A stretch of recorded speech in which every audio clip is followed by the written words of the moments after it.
नमस्कार। 11 अप्रैल 1827 वो तारीख जब इस देश में एक ऐसा शख्स पैदा हुआ जिसका एक एक विचार इस दौर के लिए बेहद जरूरी है।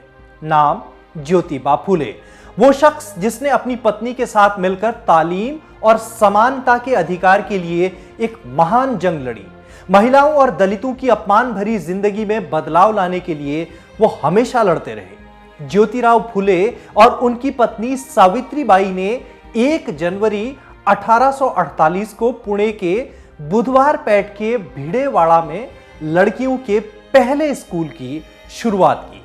ब्राह्मणवाद की वैसी मुखर मुखालफत करने की उस जमाने में कोई सोच भी नहीं सकता था। यह भारत के ज्ञात इतिहास में अपनी तरह का पहला स्कूल था।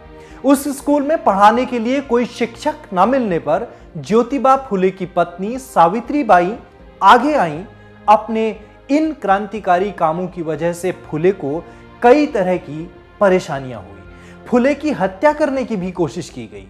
अगर इनकी बात मान ली जाए तो समाज से दलित और सवर्ण की बुराई ही खत्म हो जाए।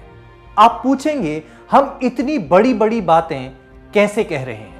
वो समझने के लिए हम आपको ज्योतिबा की लिखी बहुत सी किताबों में से एक गुलामगिरी का ये अंश आपको सुनाते हैं। सैकड़ों साल से आज तक दलित समाज, जब से इस देश में ब्राह्मणों की सत्ता कायम हुई है, तब से लगातार जुल्म और शोषण का शिकार है।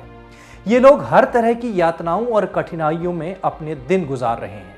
ये अपने आप को ब्राह्मण, पंडा, पुरोहितों की जुल्म ज्यादतियों से कैसे मुक्त कर सकते हैं?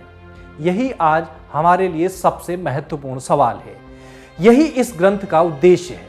यह कहा जाता है कि इस देश में ब्राह्मण पुरोहितों की सत्ता कायम हुए लगभग 3000 साल से भी ज्यादा समय बीत गया होगा। वे लोग परदेश से यहां आए। उन्होंने इस देश के मूल निवासियों पर बर्बर हमले करके इन लोगों को अपने घर बार से, जमीन जायदाद से वंचित करके अपना गुलाम बना लिया। उन्होंने इनके साथ बड़ा अमानवीय रवैया अपनाया था। सैकड़ों साल बीत जाने के बाद भी दलितों में बीती घटनाओं की स्मृतियां ताजी देखकर ब्राह्मणों ने अपनी क्रूरता के प्रमाणों को नष्ट कर दिया। उन ब्राह्मणों ने अपना प्रभाव, अपना वर्चस्व इन लोगों के दिलो दिमाग पर कायम रखने के लिए, ताकि उनकी स्वार्थ पूर्ति होती रहे, कई तरह के हथकंडे अपनाए और वे इसमें कामयाब भी होते रहे। उस समय ये लोग सत्ता की दृष्टि से पहले ही पराधीन हुए थे और बाद में ब्राह्मण, पंडा, पुरोहितों ने उन्हें ज्ञानहीन, बुद्धिहीन बना दिया, जिसका परिणाम ये हुआ कि ब्राह्मण, पंडा, पुरोहितों के दांव पेच, उनकी जालसाजी इनमें से किसी के भी ध्यान में नहीं आ सकी। ब्राह्मण पुरोहितों ने इन पर अपना वर्चस्व कायम करने के लिए, इन्हें हमेशा हमेशा के लिए अपना गुलाम बनाकर रखने के लिए सिर्फ अपने निजी हितों को ही मद्देनजर रखकर एक से अधिक बनावटी ग्रंथों की रचना करके कामयाबी हासिल की।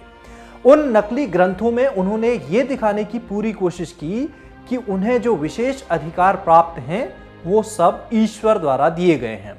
इस तरह का झूठा प्रचार उस समय के अनपढ़ लोगों में किया गया और उस समय के दलित समाज में मानसिक गुलामी के बीज बोए गए।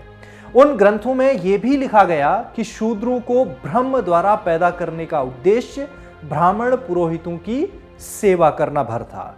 उन्हें ब्राह्मण पुरोहितों की मर्जी के खिलाफ कुछ भी नहीं करना चाहिए, तभी उन्हें ईश्वर प्राप्त होंगे और उनका जीवन सार्थक होगा। लेकिन आज अगर कोई इन ग्रंथों के बारे में मामूली ढंग से भी सोचे तो उन्हें इसकी सच्चाई तुरंत समझ में आ जाएगी। इन ग्रंथों में हर तरह से ब्राह्मण पुरोहितों को ही महत्वपूर्ण बताया गया है। ब्राह्मण पुरोहितों का दलितों के दिलो दिमाग पर हमेशा हमेशा के लिए वर्चस्व बना रहे, इसीलिए उन्हें ईश्वर से भी श्रेष्ठ दिखाया गया है। जिस ईश्वर ने सभी मनुष्यों को अपने द्वारा निर्मित इस सृष्टि की सभी वस्तुओं को समान रूप से उपभोग करने की पूरी आजादी दी है, उस ईश्वर के नाम पर ब्राह्मण, पंडा, पुरोहितों ने एकदम झूठ मूठ ग्रंथों की रचना की, औरों के मानवीय हक को नकारते हुए स्वयं मालिक हो गए। इस बात पर हमारे कुछ ब्राह्मण भाई ये सवाल उठाते हैं कि यदि ये तमाम ग्रंथ झूठ मूठ के हैं तो उन ग्रंथों पर दलितों के पूर्वजों ने क्यों आस्था रखी थी और आज भी क्यों रखे हुए हैं? इसका जवाब यह है कि कोई धूर्त आदमी किसी बड़े व्यक्ति के नाम से झूठा पत्र लिख कर लाए तो कुछ समय के लिए उस पर भरोसा करना ही पड़ता है। बाद में समय के अनुसार वह झूठ उजागर हो ही जाता है। इसी तरह दलितों का किसी समय ब्राह्मण पंडा पुरोहितों के जुल्म और ज्यादतियों का शिकार होने की वजह से, अनपढ़ गंवार बनाकर रखने की वजह से पतन हुआ है। ब्राह्मण पंडा पुरोहित लोग अपना पेट पालने के लिए अपने पाखंडी ग्रंथों द्वारा जगह जगह बार बार अज्ञानी शूद्रों को उपदेश देते रहे, जिसकी वजह से उनके दिलो दिमाग में ब्राह्मणों के प्रति पूज्य बुद्धि उत्पन्न होती रही। इन लोगों को ब्राह्मणों ने उनके मन में ईश्वर के प्रति जो भावना थी वही भावना अपने लिए समर्पित करने के लिए मजबूर किया। ये कोई मामूली अन्याय नहीं है, इसके लिए उन्हें ईश्वर को जवाब देना होगा। खबरों में भी आ गया है पहले आओ पहले पाओ ऑफर। दी लल्लन टॉप ऐप एंड्रॉइड पर है ना, तो न्यूज का ख्याल करो, सबसे पहले इंस्टॉल करो।